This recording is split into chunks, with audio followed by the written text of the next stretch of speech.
말씀을 보겠습니다. 욥기 33장 14절부터 18절까지 보겠습니다. 욥기입니다. 욥기 33장 14절부터 16절까지입니다. 제가 봉독하겠습니다.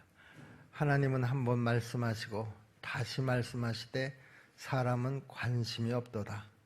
사람이 침상에서 졸며 깊이 잠들 때에나 꿈에나 밤에 환상을 볼 때에 그가 사람의 귀를 여시고 경고로서 두렵게 하시니 이는 사람에게 그의 행실을 버리게 하려 하심이며 사람의 교만을 막으려 하심이라.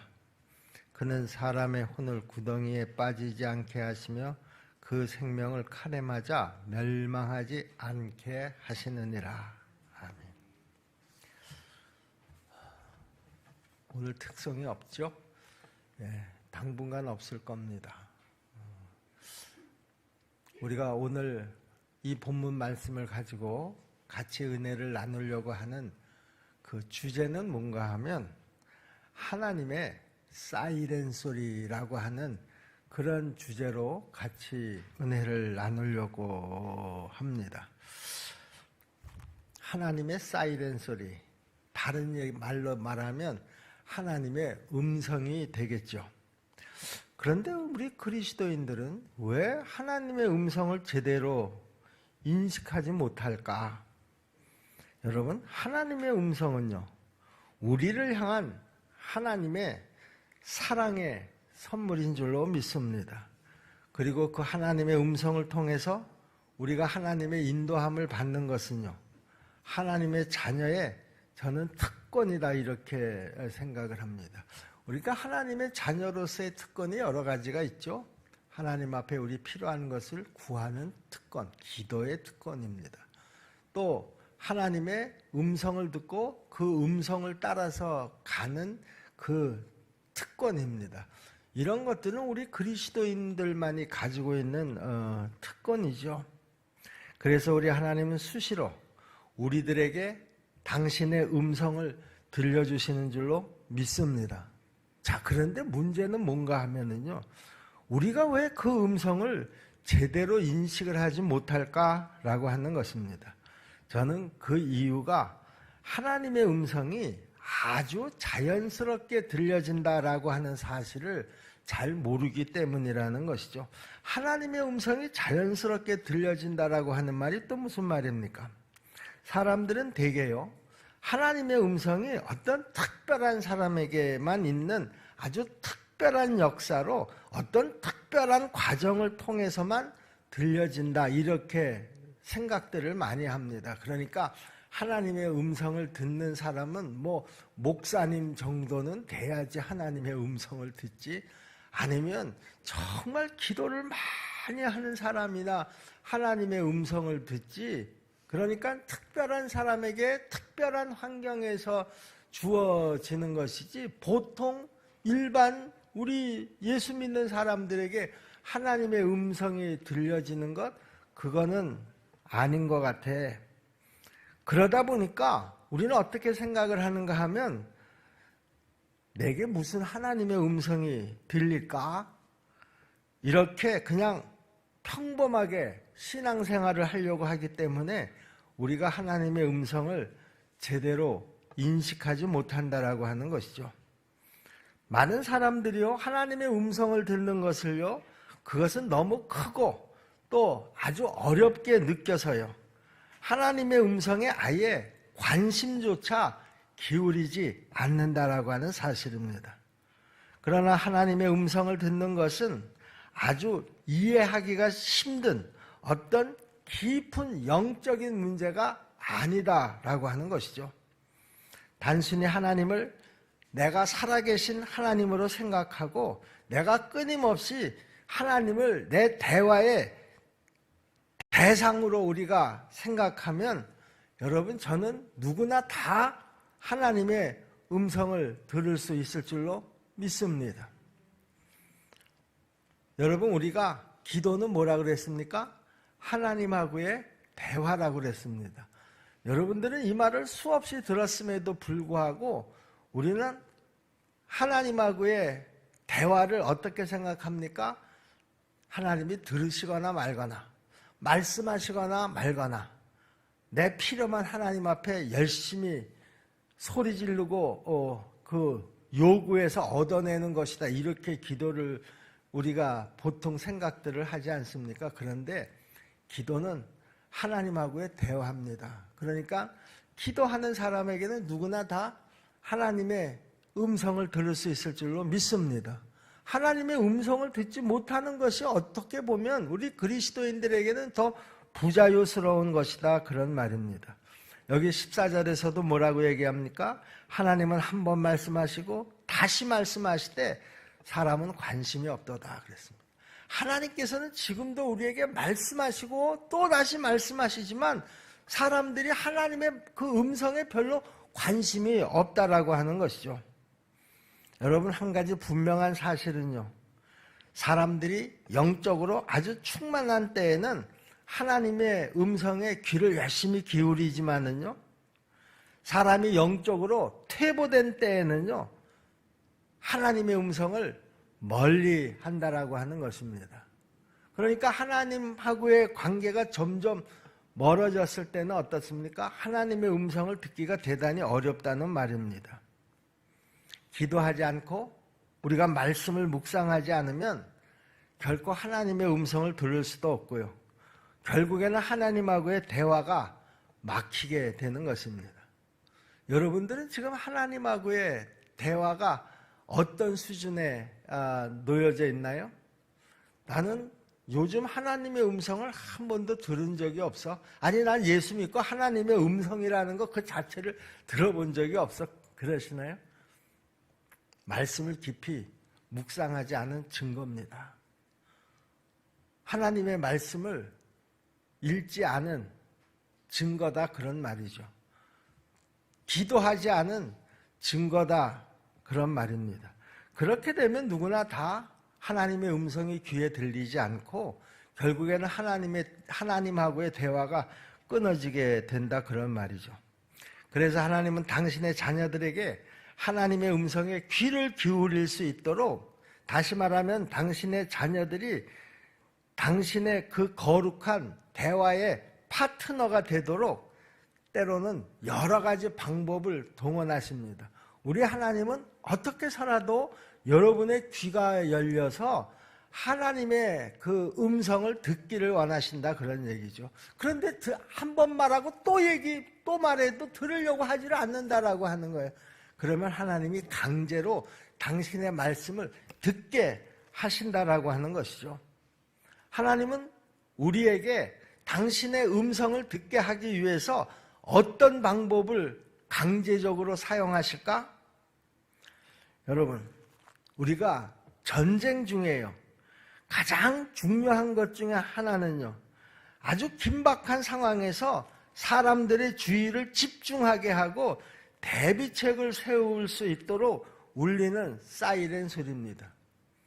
여러분, 우리가 그 민방공 훈련을 간혹 할 때 보면 내가 어디에 있든지 어디에서든지 사이렌 소리로 그 민방공 훈련이 시작되지 않습니까? 어느 때는 상황을 잘못 그 국가에서 판단을 하고 그 사이렌 소리와 더불어서 지금은 실제 상황입니다, 뭐 이렇게 방송을 할 때가 간혹 있습니다. 그리고 실제로 그런 소리를 발령할 때도 있습니다. 아주 오래전 이야기인데요, 북한에서 미국이 한 대가 귀순을 한 적이 있습니다. 여러분 기억하시는지 모르겠어요. 그때 한참 야구장에서는 고교 야구가 진행이 되고 있었습니다. 야구장에 사람들이 꽉 차 있었는데요, 저는 방송으로 그 야구 경기를 보고 있었습니다. 그런데 갑자기 사이렌 소리가 왱 하고 나더니, 국민 여러분, 지금은 실제 상황입니다. 우리가 평소에 훈련했던 대로 방공으로 몸을 다 피하시기를 바랍니다. 그런데요, 그 온몸에 그거 뭐죠? 소름이 쫙 끼치는 것 같은데 방송으로 그 운동장에 있는 사람들이 움직이지도 않아요. 너무 놀래가지고 그 소리에만 집중하면서 가만히 처음에는 앉아있더라고요. 그 다음에 잠시 후에 사람들이 정신을 차리고 난 다음에 막 순식간에 그 운동장 그 출입구로 달려가기 시작을 하더라고요. 사이렌 소리는 그만큼 사람들의 주의를 집중시키기 위해서 울리는 소리 아니겠습니까? 하나님께서도 우리가 당신의 음성을 제대로 듣지 못하면 사이렌 소리를 통해서 하나님의 음성을 듣게 하신다라고 하는 것이죠. 그 하나님의 사이렌 소리에도요, 여러 가지가 있다고 저는 생각을 합니다. 오늘 이 시간에는 그 하나님의 사이렌 소리에는 어떤 소리들이 있을까, 어떤 것이 있을까 하는 것을 우리가 같이 좀 생각해 보려고 합니다. 여러분, 신앙생활 하시면서요, 불안한 어떤 느낌이 들 때가 있잖아요. 무슨 특별한 일이 없습니다. 그런데도 마음속에 자꾸만 불안한 마음이 생깁니다. 그래서 밤에 잠도 제대로 자지 못할 때가 있죠. 여러분, 하나님이 우리에게 그 사이렌 소리를 불 때 제일 흔한 사이렌 소리가 바로 이 불안감입니다. 아침에 남편이 출근을 합니다. 그런데 괜히 오늘 우리 남편한테 무슨 일이나 없을까? 아이들을 아침에 그 학교에 보내면서요, 잘 갔다 와라 그렇게 이야기하고 문을 닫고 돌아서면서부터 별의별 생각이 다 떠오르기 시작을 합니다. 우리 애가 혹시 학교 가다가 교통사고나 당하지 않을까? 뭐 가진 그 불안한 생각들이 머리에서 떠나지 않을 때가 종종 있다, 그런 말입니다. 바로 이 불안감은요, 하나님이 우리에게 주시는 아주 제일 흔한 사이렌 소리다, 그런 말입니다. 여러분, 우리에게 이런 불안감이 나도 모르게 내 마음을 꽉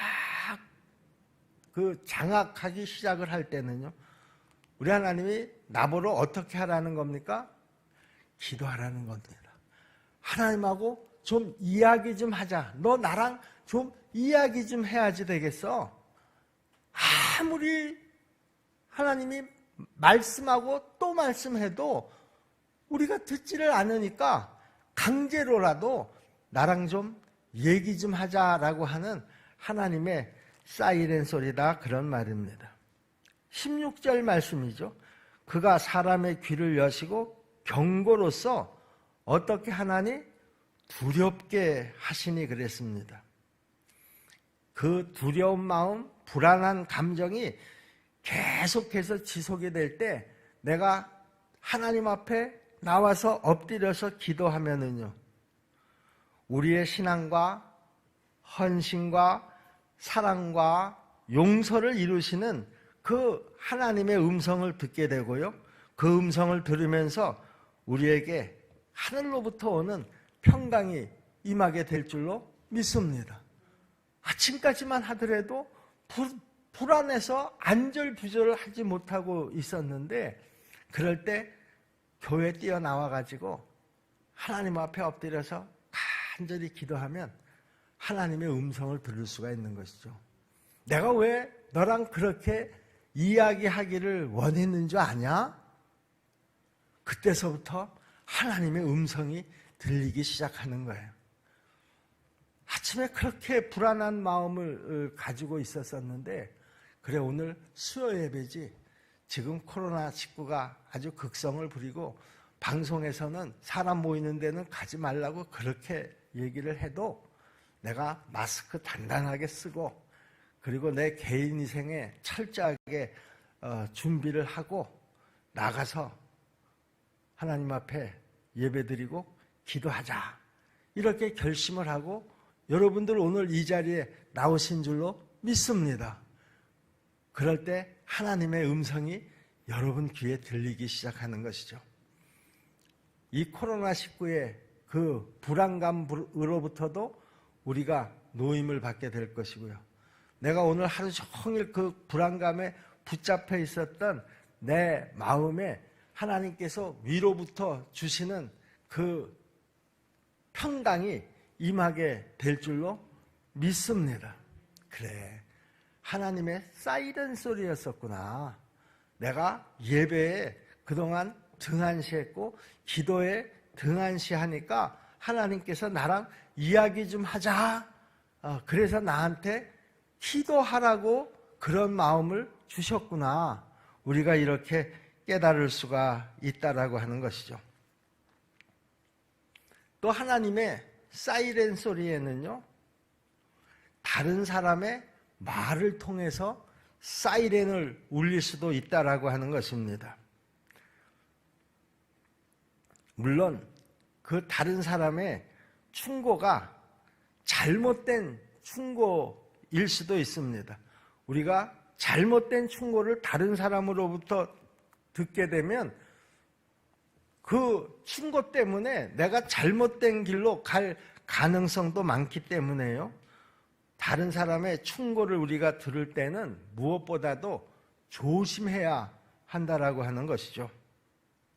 제가 하나 사례를 들어보겠습니다.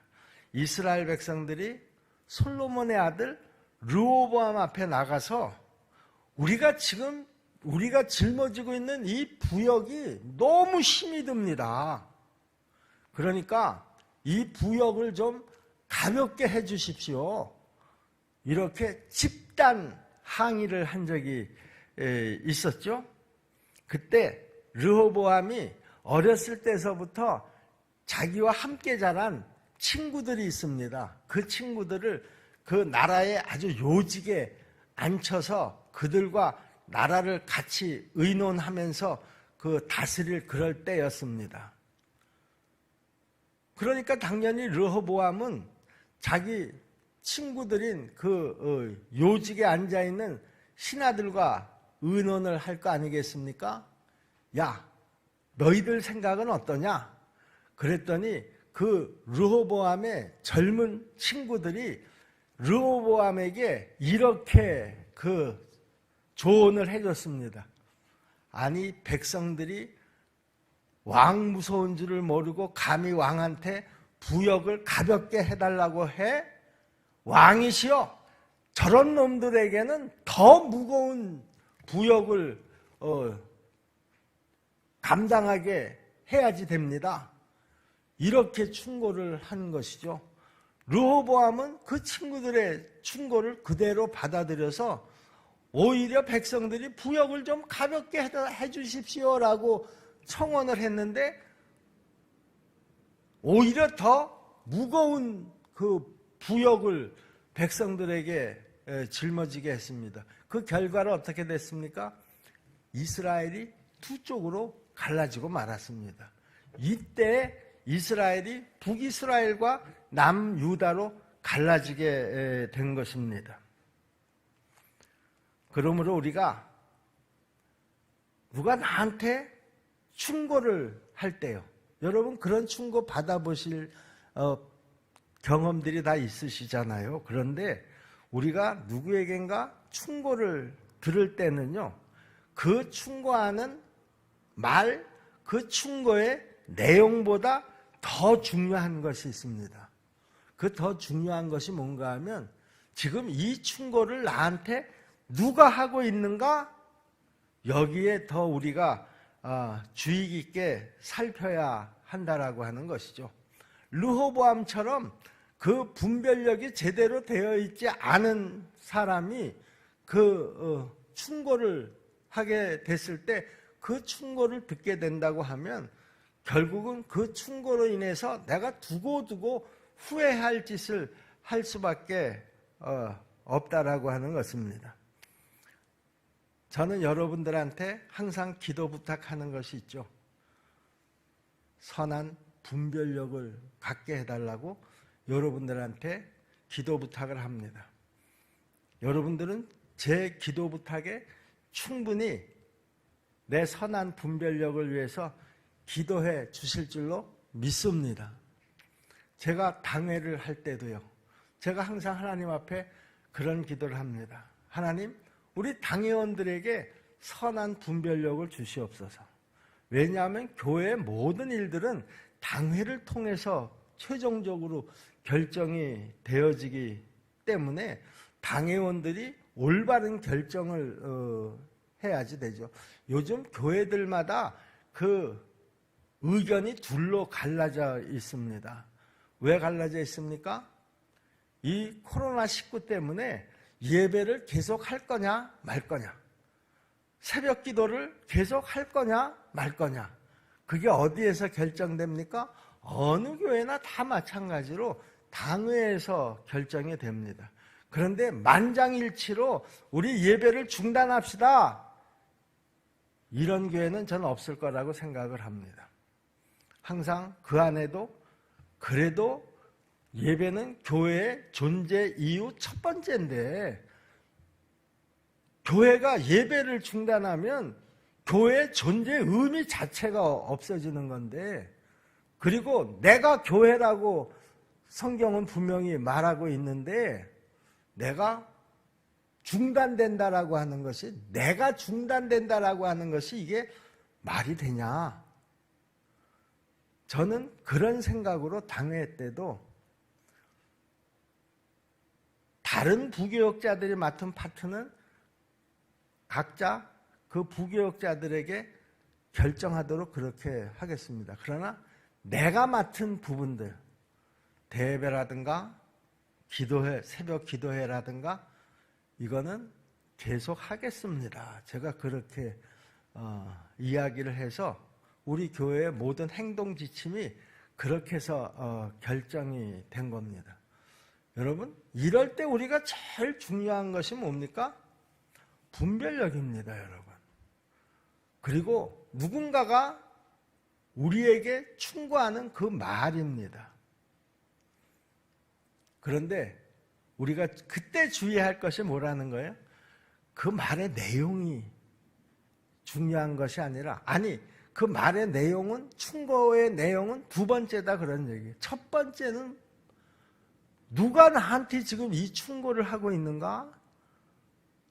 정말 내 문제를 잘 이해하고 그리고 나를 위해서 정말 기도해 주는 사람이 충고하는 이 충고의 말인가? 그렇지 않은가를 우리가 먼저 잘 구별해야 된다라고 하는 것입니다. 제가 목회를 하면서도 제일 답답할 때가 있습니다. 성도들이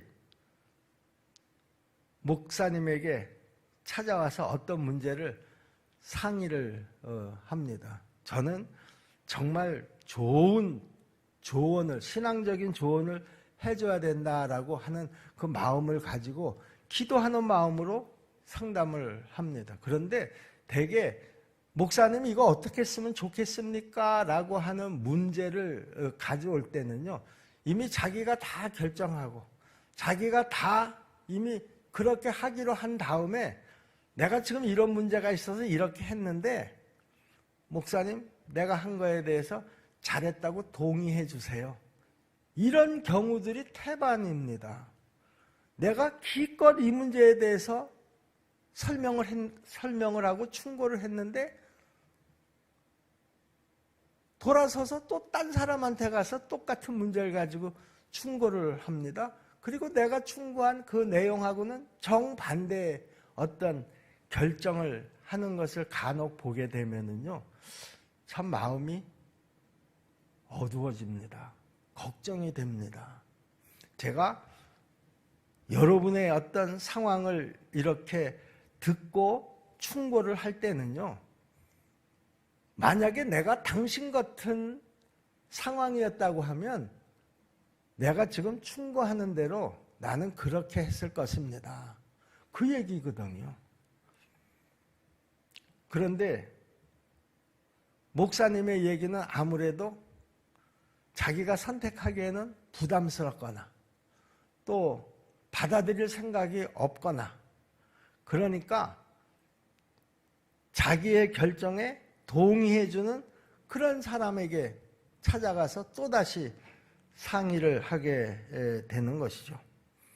여러분, 우리가 누구에게 충고를 듣더라도요, 그 충고하는 사람을 잘 가려서 그 충고의 말을 들을 수 있기를 간절히 부탁을 드립니다.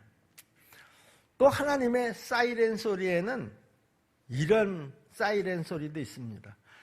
아주 다급한 문제가 발생을 했습니다. 여러분, 그럴 때가 있지 않습니까?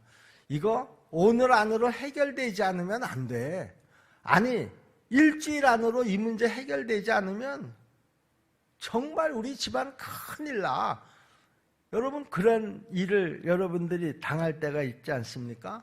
하나님 앞에 기도해야지. 하나님, 이거 어떻게 하면 좋습니까? 막 울면서 하나님 앞에 간절히 기도하는데도 하나님이 아무런 음성도 들려주지 않을 때가 있다라고 하는 것이죠. 그런데요, 그때 우리 하나님께서는요, 나에게 정말 들려주시고자 하시는 그 당신의 음성이 있다라고 하는 거예요. 그런데 이미 벌써 그 문제에 대해서 내가 다 생각하고 내가 방법도 다 생각하고 다 결정한 다음에 하나님, 이제 내가 이렇게 결정했으니 내가 결정한 대로 도와주시옵소서, 이렇게 하나님 앞에 때를 쓰면서 기도를 합니다. 하나님께서는 그때 저는 침묵하신다, 그렇게 분명히 믿습니다. 여러분, 성경에 보면은요, 내가 간절히 기도했는데도 응답받지 못하는 이유를 몇 가지로 이야기를 합니다. 정욕을 위해서 잘못 구하는 경우에는 하나님의 응답이 없다, 이렇게 말씀하시죠. 야고보서 4장 3절 말씀입니다. 구하여도 받지 못함은 정욕으로 쓰려고 잘못 구하기 때문이라 그랬습니다. 내가 하나님 앞에 간절히 기도했는데도 응답이 없는 거예요. 그 이유는 내 기도가 하나님의 뜻과 전혀 다른 내 욕심으로, 내 정욕으로 구하기 때문에 하나님이 응답을 해주실래야 응답을 해주실 수가 없는 것이죠. 또 내가 하나님 앞에 불순종하는 경우에도 내 기도가 응답되지 않는다는 것을 여러분 아셔야 합니다. 요한일서 3장 22절 말씀이에요. 무엇이든지 구하는 바를 그에게서 받나니 이는 우리가 그의 계명을 지키고 그 앞에서 기뻐하시는 것을 행함이라. 계명을 지키고 하나님 앞에서 기뻐하시는 것을 행함이라. 그런 말이 무슨 말입니까? 하나님이 말씀하시는 것을 내가 그대로 순종하는 것을 의미합니다. 내가 하나님 앞에 순종하는 삶을 살면 너희가 내 안에 거하고 내 말이 너희 안에 거하면 너희가 무엇을 구하든지 내가 다 응답하겠다. 근데 우리는 이 말씀을 어디만 잘라서 내 말씀으로 삼습니까? 무엇이든지 구하는 대로 내가 다 응답할 것이다. 이 부분만 딱 잘라서 내 마음에 심어 놓습니다. 그래 하나님은 내가 무엇을 구하든지 다 들어주실 거야. 그런데 하나님이 들어주시지 않으면 어떻습니까? 그때는 하나님을 원망하기 시작합니다. 아니, 하나님이 분명히 무엇을 구하든지 다 들어주시겠다고 해놓고 왜 안 들어주시는 거야? 안 들어주시는 이유가 뭐라는 거야? 정욕으로 구했을 땐 하나님이 들어주시지 않으신다. 내가 불순종하는 삶을 살면서 내가 하나님 앞에 무엇을 구할 때 하나님이 내가 구하는 것을 다 들어주신다? 아니다, 그런 말입니다. 여러분, 너희가 무엇을 구하든지 다 이루리라라고 하는 그 말씀 앞에 뭐가 있습니까? 여러분, 뭐가 있었습니까? 너희가 내 안에 거하고 내 말이 너희 안에 거하면 이라고 하는 단서 조항이 있는 것은 뚝 잘라버리고 내 입맛에 맞는 말씀만 내가 꼭 붙잡고 기도를 하는 것이죠. 그 기도는 아무리 간절히 기도해봐야, 그 기도는 아무리 부르짖어 기도를 해봐야 응답될 리가 없다라고 하는 것입니다. 아주 중요한 기도 응답의 조건이 또 하나 있습니다. 그것은 우리가 기도할 때 응답을 받으려고 하면 하나님의 뜻에 합당한 기도여야 한다라고 하는 것이죠. 하나님의 뜻에 합당하지 않는 경우에는 응답되지 않는다, 그런 말입니다. 내 얘기가 아니라 성경 말씀입니다. 요한일서 5장 14절 말씀이죠.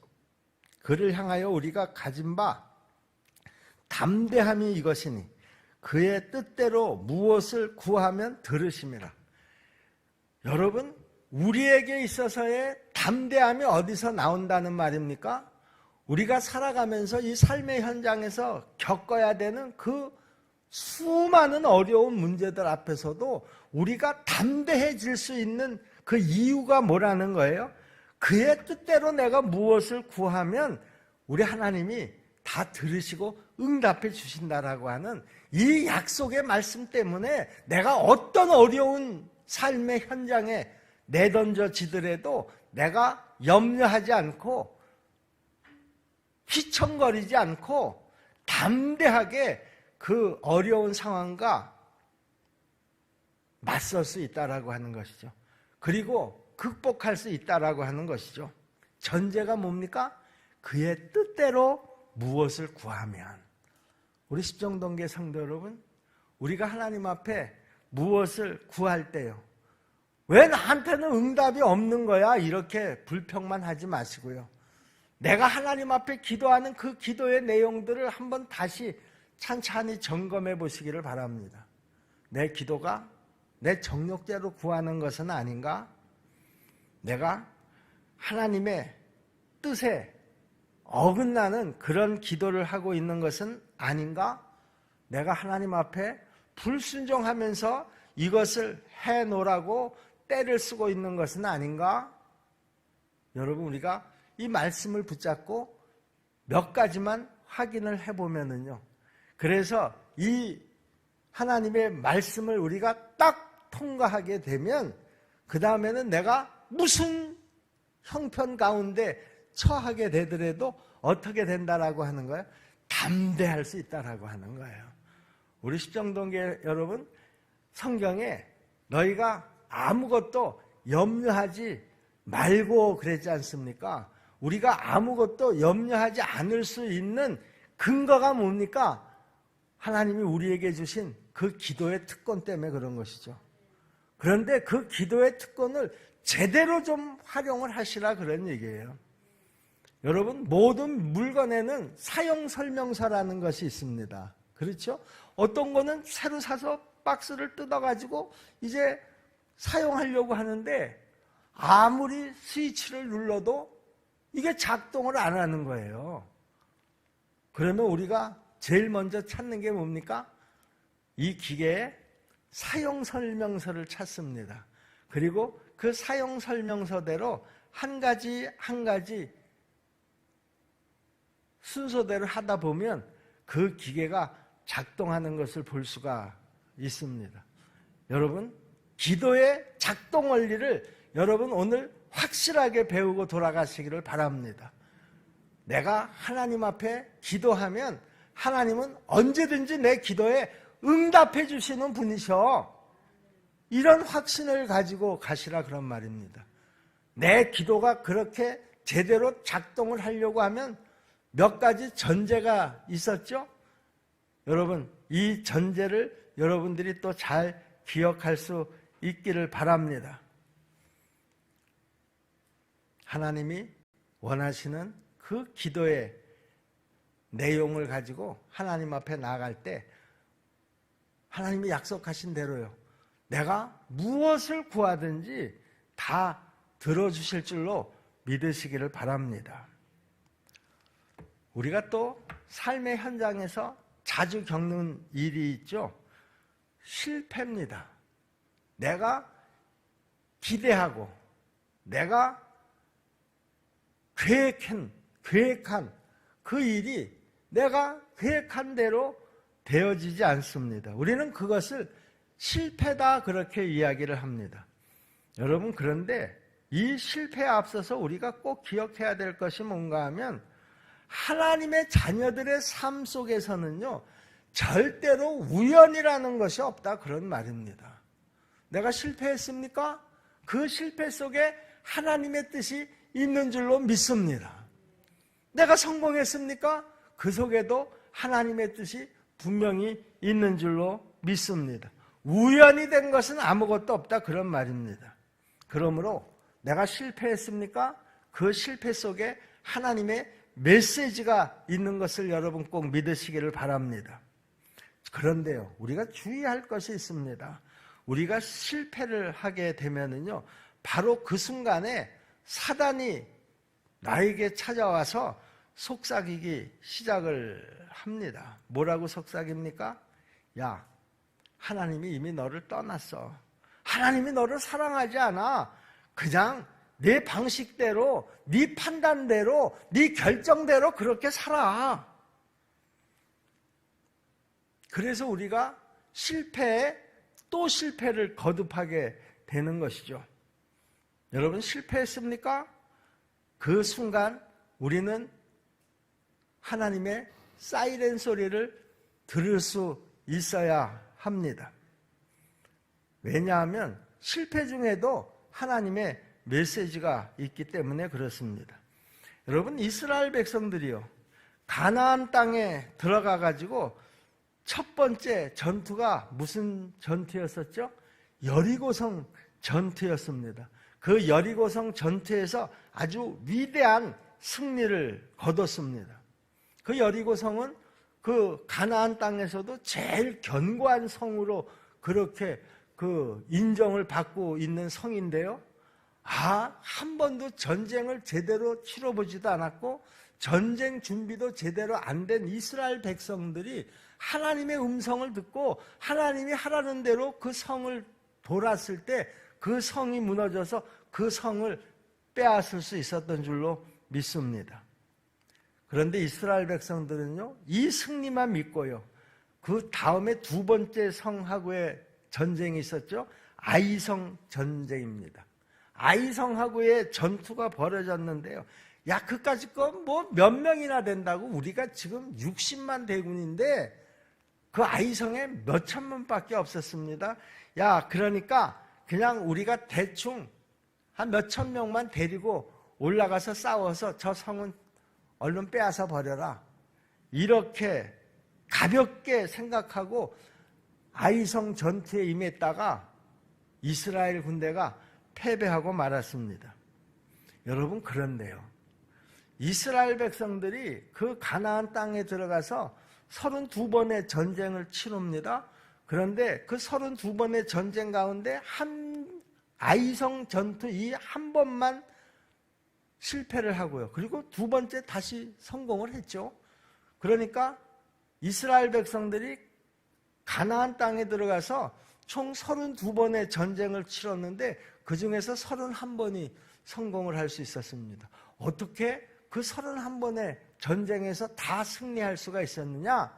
바로 이 아이성 전투에서 실패를 했기 때문이라는 것이죠. 여러분, 여호수아서를 자세히 읽어보시면은요, 이 아이성 전투 이후에 여호수아가 이 전쟁에서 왜 패했는지를 아주 하나하나 꼼꼼히 다 살핍니다. 그리고 그 이유를 찾아내는 것이죠. 전쟁은 우리 손에 달려있는 것이 아니라 하나님의 손에 달려있는데 우리가 그것을 무시하고 내 생각대로 내 판단대로 그 일을 치르려고 하다가 우리가 이런 실패를 보았으니 앞으로는 절대로 우리 마음대로 우리 뜻대로 하지 말자. 그리고 그 다음서부터는 한 번도 전쟁에 패한 적이 없습니다. 내가 할 수 있다 그랬을 때 그 조그만 아이성 전투에서도 패할 수밖에 없었지만 전쟁은 하나님이 하시는 것이다. 이런 믿음을 가지고 항상 전쟁을 앞두고 여호수아와 그 백성들이 하나님 앞에 기도했습니다. 하나님, 어떻게 싸울까요? 이 전쟁에서 하나님의 뜻이 뭡니까? 그거를 먼저 묻습니다. 그리고 전쟁에 임합니다. 싸우는 족족 이스라엘 군대가 이기기 시작했다라고 하는 것이죠. 이스라엘 백성들은 이 아이성 전투의 실패를 통해서 그 백성들의 관심이 다시 한번 하나님 중심으로 재편되기 시작했다라고 하는 것입니다. 여러분, 우리가 이 험한 세상을 잘 이기고 나갈 수 있는 비결이 뭡니까? 실패를 통해서도 그 실패 속에서 하나님의 뜻을 찾아내는 거예요. 여러분, 그것은 그러면 실패가 아니고요. 그 실패도 성공의 디딤돌이 되는 것을 여러분 꼭 믿으시기를 바랍니다. 그 문제가 어떤 문제였든지 그거는 상관이 없어요, 여러분. 그것이 뭐 무슨 경제적인 문제든 관계에 있어서의 문제든 지금 하나님 큰일 났습니다. 내가 지금 부부지간에 문제가 생겼어요. 상관없습니다. 하나님, 지금 내 사업이 아주 어렵게 되었어요. 이거 이대로 가면 회사 문 닫아야지 돼요. 그런 문제도 상관이 없습니다. 예. 여러분, 중요한 것은요, 그 모든 상황 속에서 무엇을 찾아야 된다고요? 하나님의 뜻을 찾아야 된다, 그런 말입니다. 하나님의 음성을 들어야 된다, 그런 말입니다. 그 음성을 듣고 그 음성을 따라서 순종해야지 된다, 그런 말입니다. 그것이 이 험한 세상에서 우리가 승리하고 극복할 수 있는 비결인 줄로 믿습니다. 여러분, 내가 어떤 실패를 했다고 하더라도요, 나의 주의를 하나님께로 돌리기만 한다면 오늘의 실패가 내일의 성공 요인이 될 줄로 믿습니다. 그러므로 내가 때때로 실패가 있어도요, 여러분 절대로 낙심하지 마시기를 바랍니다. 좌절하지 마시기를 바랍니다. 실패하고 나서 내가 낙심한다고 해서 그 실패가 성공으로 절대로 바뀌지 않습니다. 내가 실패하고 나서 좌절한다고 해서 그 실패가 성공으로 바뀌지 않는다, 그런 말입니다. 오히려 내가 더 신앙적인 결단을 가지고 실패 속에서도 하나님만 붙잡고 하나님의 음성을 들으면서 하나님의 인도하심을 따라서 결국에 실패자가 되지 않는 것이 중요하다, 그런 말입니다. 또 하나님의 사이렌 소리를 들을 수 있는 그 계기가 있죠. 그게 뭡니까? 내 삶 속에 시련이 닥쳐올 때입니다. 어려움이 닥쳐올 때입니다. 우리가 살아가다 보면 뭐 이런 시련 어려움이 한두 가지입니까? 이제 좀 극복이 됐나 보다 하면 또 다른 시련이 파도처럼 또 밀려옵니다. 여러분, 해안가에 파도가 치는 거 여러분 보셨잖아요. 저쪽에서 파도가 하나, 큰 파도가 밀려와서 그 바닷가의 절벽을 쫙 때립니다. 그러면 물보라가 하얗게 일어나면서 그 파도가 바다에 부딪혔다가 사라집니다. 이제 파도가 한번 왔으니까 이제 다시는 안 오겠지. 그런 법이 어디 있습니까? 그 파도가 물보라가 되어서 다시 그 바다로 돌아갈 때 그 즈음 되면 또 다른 파도가 밀려와서 또 한번 큰 그 거품을 일으키는 거 여러분 많이 보셨지 않습니까? 우리 인생이 그렇죠. 여러분이 살아가면서 여지까지 나는 어려움과 시련을 딱 한 번만 겪어봤다, 그런 분 여기 아무도 없을 겁니다. 이제 끝났으니까 행복 시작이겠구나, 그렇게 기대를 하지만 그 속에서 우리는 또 시련을 만나고 또 시련을 만나게 되어 있습니다. 여러분, 이런 시련들도 다 하나님이 나의 관심을 모으시고 내 기도를 들으시기 위한 하나님의 사이렌 소리가 될 수 있다라고 하는 것입니다. 사실 이 시련을 통해서 우리가 하나님의 음성을 듣는 거, 이거 굉장히 고통스러운 일입니다. 그렇지만 하나님은요, 그런 방법을 통해서라도 우리에게 말씀하시고 그 하나님이 말씀하시는 것을 우리가 듣기를 원한다, 그런 말입니다. 오죽 안 들으려고 했으면 하나님이 이런 강제적인 방법을 사용하시겠느냐, 그런 말입니다. 여러분, 아무리 어려운 상황을 만난다고 하더라도요, 여러분, 이거 하나님이 나를 징계하시는가 봐, 이렇게 생각하지 마시고요. 그래, 이 시련을 통해서 하나님이 나를 영적으로 훈련하시는구나, 이렇게 믿으시고요. 그 시련을 나의 영적 훈련의 기간으로 여러분들이 잘 사용할 수 있기를 부탁을 드립니다. 그러면 고난이 나에게 유익이라, 바로 이 고백을 우리도 다 할 수 있게 될 줄로 믿습니다.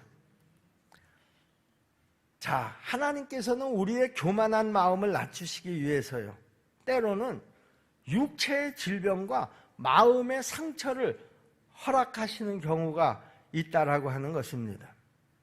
그리고 끊임없이 세상으로 향하려고 하는 당신의 자녀들을 제지하기 위해서라도 이런 방법을 간혹 사용하신다라고 하는 것이죠. 여러분들도 그런 경험을 해보셨는지 모르겠지만은요, 내가 전혀 예상치도 않은 병이 나를 찾아왔습니다. 그래서 병원에 입원을 했습니다. 그리고 그 병상에 누우면은요, 평상시에 내가 건강하면서 생활할 때는 전혀 생각하지도 못했던 그런 생각들이 막 떠오르기 시작을 하는 거예요. 그리고 그 병상에서 더 많은 생각을 하고 더 많은 말씀을 묵상하게 되는 것입니다. 저는 성도들한테 이런 체험을 들은 적이 있어요. 목사님, 제가요, 병원에 입원해서요, 있는 동안에 주일 예배를 방송으로 들었는데요, 그 방송으로 듣는 그 말씀이 너무 은혜가 돼서 얼마나 울었는지 몰라요, 목사님. 왜 그렇습니까? 제가 무슨 그 주일날 설교가 무슨 특별하게 은혜가 넘친 설교였다고 저는 생각하지 않습니다. 왜냐하면 우리 교인들이 그 설교를 들으면서 눈만 멀뚱멀뚱 뜨고 듣는 것을 내가 봤는데, 무슨 특별한 은혜스러운 설교도 아니었었는데, 그 성도는 병상에서 그 설교를 들을 때 그렇게 은혜가 되더라는 것입니다. 여러분, 질병은 그래서 우리의 신앙을 때로는 더 견고하게 합니다.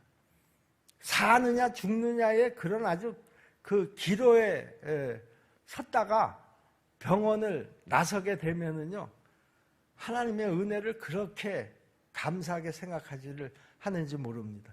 근데 저는 그런 분들한테 한번 이런 질문을 하고 싶습니다.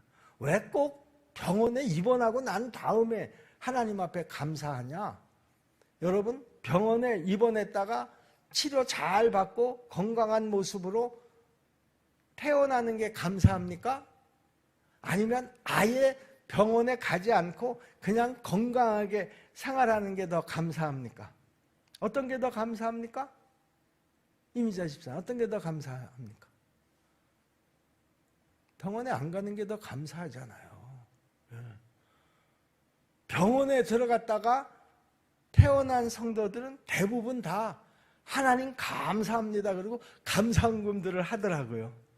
그런데 그거보다 더 좋은, 멀쩡하게 오늘도 건강하게 내가 돌아다니고 이렇게 수요 예배도 참석해서 하나님 앞에 그 예배 드리는 이 상황을 놓고서는 별로 그렇게 감사하는 사람이 없어요.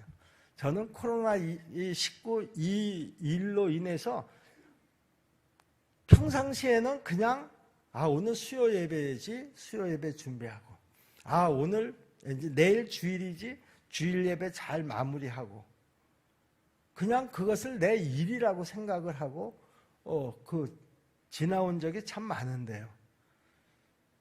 지금은 달라요. 정말 예배드리기 어려운 상황이 우리에게 찾아오지 않았습니까? 그런데 여러분들이 다 마음을 모아서 오늘 이 수요 예배에도 나와서 예배드리는 이 모습을 보면서 예배가 얼마나 감사한 일인가. 내가 두 다리로 내 멀쩡한 생각을 가지고 하나님 앞에 나와서 예배 시간에 하나님 앞에 예배 드리는 것이 얼마나 감사한 일인가. 요즘 방송을 들어보시면은요, 다른 나라에서 우리나라 국민들을 못 들어오게 하는 조치를 취했다. 뭐 오늘까지 그 뉴스를 보니까 80몇 개국이 우리나라 국민들이 자기네 나라에 들어오지 못하도록 그렇게 제재를 합니다. 어떤 당에서는요, 중국 사람들이 우리나라에 들어오는 것을 안 막았다고 막 난리를 칩니다. 그런데 또 반대로요, 다른 나라에서 우리나라 국민을 안 받는다 그러니까 도대체 외무부 장관은 뭐하고 사는 거냐? 이거 가지고 또 트집을 잡습니다. 여러분, 이거는 서로 논리가 연결되어 있지 않은 거예요. 다른 나라 국민이 들어오는 거는 코로나 때문에 절대로 막아야 된다 그러면서 그 나라에서 우리나라 국민들을 지금 뭐 여기 대구만 하더라도 우한처럼 돼버리지 않았습니까? 그 코로나19에 감염된 사람의 90%가 대구와 경북에서 지금 나오고 있지 않습니까? 여기에 엄청난 비용이 지금 쏟아부어지고요. 지금 난리가 나 있는 이런 상황에서 어떻게 하면 다 우리가 힘을 모아서 이 문제를 극복할 것인가, 우리가 같이 기도해야 될 것인가를 생각해야지 되는데, 교회는 기도 모임도 갖지 말고 예배도 당분간은 드리지 마라. 그것이 상식적이고 그것이 교회가 사회를 위해서 그 역할을 하는 거 아니냐. 제가 지난 토요일 날인가요? 제 친구 목사님을 만났습니다. 그 전주 금요일 날까지만 하더라도 자기네도 예배를 드린다고 그러더라고요. 그런데 월요일 날 만났군요. 월요일 날 만나는데 너희 주일날 예배 드렸냐니까 안 드렸다는 거예요. 아니 드린다고 그래놓고서 왜 안 드렸냐?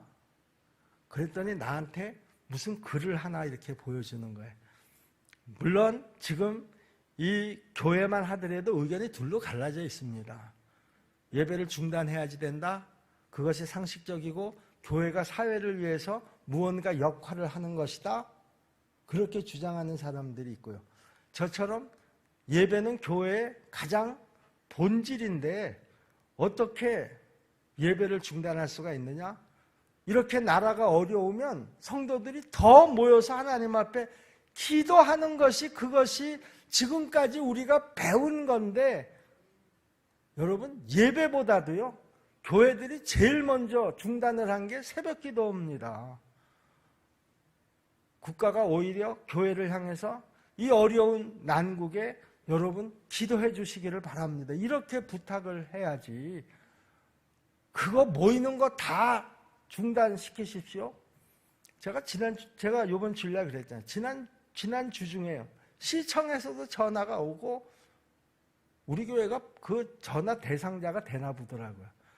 목사님네 교회는 그 주일 예배 어떻게 하기로 하셨습니까? 뭐 거기에 그거 통하고 나니까 또 구청에서 또 전화가 오는 거예요. 결국은 예배를 좀 중단시켜 주십시오라고 하는 부탁이었습니다. 나는 그때 그 사람들이 국가에서 다 그 지시를 받고 하는 일이긴 하지만 국가가 그 공무원들한테 교회에다 전화 걸어서 이 일을 잘 극복할 수 있도록 기도 부탁을 해라. 이렇게 지시를 했으면 얼마나 좋았겠습니까? 그런데 그 거꾸로 가고 있는 거예요. 여러분, 제가 말씀을 드렸습니다만은요, 이걸 고집이라고 생각하지 않으셨으면 좋겠어요. 제가 이렇게 하는 게 고집이라고 생각하면, 집에서 조용히 인터넷으로 우리 예배 드려도 상관없습니다. 그 목사님이 나한테 또 그런 얘기를 하더라고요. 이번 기회에 교인들이 하나님은 어느 곳에서든지 계시고 그렇기 때문에 집에서 예배 드리는 것도 사람들이 경험을 해봐야 된다. 그렇게 나한테 얘기를 하더라고요. 물론 자기들이 선택한 거에 대한 이런저런 이유와 저는 변명이라고 생각합니다. 그래서 내가 그 목사님한테 그랬어요. 너 앞으로 교인들 주일 예배 빠져도 신방 쫓아가고 전화 그런 거 하지 마라. 그 사람이 나는 집에서 그 예배 드리는 게 은혜가 돼서 예배 드리는데 하나님은 어디에나 계신다고 지난번 코로나 때 얘기하지 않았냐. 만약에 그렇게 얘기하면 어떡할 거냐. 저는 이 시간이 분명히 지나갈 거라고 생각을 합니다. 그리고 이 시간이 지나고 난 다음에라도 여러분들이 주일 예배에 빠지거나 수요일 예배에 빠지면 전화할 겁니다. 왜 예배에 빠지셨습니까? 여러분들이 기도하지 않으면 왜 기도에 나오시지 않습니까? 왜냐하면 어려울 때도 우리는 모여서 기도했고요. 어려울 때도 우리는 모여서 예배 드렸습니다. 분명히 이 일이 지나고 나면은요, 한국교회가 이런저런 말들로 분란이 일어날 것이 틀림이 없습니다. 여러분, 일제 그 식민지 시대가 끝나고 해방이 된 후에요, 우리 기독교에서 제일 큰 그 트러블이 있었는데, 충돌이 있었는데, 그것이 뭔가 하면은요, 신사참배를 하지 않은 교회와 신사참배를 한 교회의 충돌이었습니다. 여러분, 지금도요, 그 신사참배 때 목숨을 걸고 신사참배를 하지 않은 그런 교단이 따로 있습니다. 그게 장로교 고신측이라고 하는 그런 단체인데요. 거기는 신사참배를 하지 않았다라고 하는 그런 엄청난 자부심을 가지고 그 신사참배한 교회들을 아주 우습게 생각을 합니다. 니네들의 신앙이 뭐 그게 무슨 신앙이냐 이렇게요. 근데 저희는 만약에 이런 일이 벌어지면은요, 절대로 안 된다 그렇게 생각합니다. 이건 사단의 역사가 또 한 번 더 있을 거다 저는 그렇게 생각을 하는데요. 중단한 교회는 중단한 교회 나름대로의 이유가 있을 것이고 그 교회를 이끌어가는 담임 목사의 어떤 판단이 저는 있었을 것이다 그렇게 생각을 합니다. 그리고 우리는 그 자체를 그냥 인정해 줘야 한다고 생각합니다. 우리는 우리의 판단대로 예배를 중단하지 않았고 기도를 중단하지 않았습니다. 우리는 모였고 모인 자리에서 기도한 줄로 믿습니다. 그런데 이것이 교만이 돼서는 앞으로도 절대로 안 된다라고 하는 것입니다. 여러분, 사람이요, 쾌락에 빠지게 되면은요, 하나님의 음성은 점점 작게 들려지고요. 사람이 고통 중에 있으면 하나님의 음성이 더 크게 들려지는 것이 사실입니다. 우리가 하나님의 음성으로부터 점점 멀어지게 될 때요, 우리는 우리의 관심을 하나님께로 향하게 하시기를 간절히 소원하시는 하나님의 사이렌 소리를 듣게 될 줄로 믿습니다. 그리고 그 소리는 대개 큰 고통을 수반하는 경우들도 많다는 것을 여러분 꼭 기억하시기를 바랍니다. 할 수만 있으면은요, 평소에 우리가 하나님의 음성에 귀를 기울이면서 살아가시기를 바랍니다. 하나님이 기다리시다 답답해서 질병을 통해서 우리를 병상에 뉘어놓고 삶과 죽음의 선상에서 하나님을 만나게 되는 그런 성도들이 한 사람도 없기를 바랍니다. 이 사이렌 소리를 듣지 않고서도 우리는 항상 하나님과 깊은 대화를 해야지 된다라고 하는 이 가장 기본적인 그리스도인의 책임을 우리가 분명히 인식하시고요. 언제나 하나님의 음성에 귀를 기울이고 사시는 복된 심령들이 다 되시기를 주님의 이름으로 축복합니다. 기도하겠습니다. 은혜로우신 아버지 하나님, 내 생각대로, 내 판단대로, 내가 하고 싶은 대로 행동을 할 때는 하나님의 음성이 점점 멀어지는 것을 우리 모두가 잘 알고 있습니다. 하나님께서는 우리가 하나님의 음성을 듣기를 간절히 소원하십니다. 그리고 그 음성을 듣고 하나님의 뜻대로 살아가기를 간절히 원하시는 줄로 믿습니다. 그래도 우리가 하나님의 말씀에 그 뜻에 순종하지 못할 때 여러 가지 방법으로 사이렌 소리를 통해서 우리에게 하나님의 음성을 들려주시는 줄로 믿습니다. 하나님 아버지, 그 벼랑 끝에서라도 하나님의 음성을 들을 수 있도록 도와주시옵소서. 그리고 그 음성을 통해서 하나님하고의 더 깊은 교제가 일어나게 인도하여 주시옵소서. 예수님의 이름으로 믿고 기도하옵나이다. 아멘.